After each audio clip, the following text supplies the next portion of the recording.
Hello viewers, আসসালামু আলাইকুম।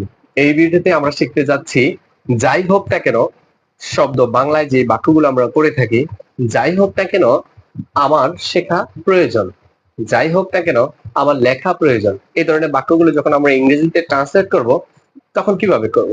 চলুন আমরা শিখে নিই। তো যাই হোক না কেন এটা অর্থ হচ্ছে নো ম্যাটার হোয়াট, এরপরে সাবজেক্ট প্লাস নিড বা I need two, I need two, এরপর হচ্ছে ভার্বের প্রেজেন্ট ফর্ম। চলুন আমরা কিছু সেন্টেন্স ট্রান্সলেট করি এবং শিখে নিই এখান থেকে।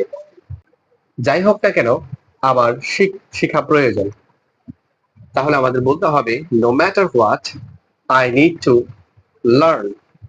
যদি বলি আমার যাই হোক না কেন আমার লেখা প্রয়োজন, no matter what I need to write. ধরুন যাই হোক না কেন আমার জানা প্রয়োজন, no matter what I need to know. যাই হোক না কেন আমার শিখানো প্রয়োজন, no matter what I need to teach. তো আমরা এইভাবে no matter what plus I need to এবং আপনার প্রয়োজন মতো আপনি যে কথা বলতে চান সেটা ভার্বের প্রেজেন্ট ফর্ম দিয়ে বলতে পারেন।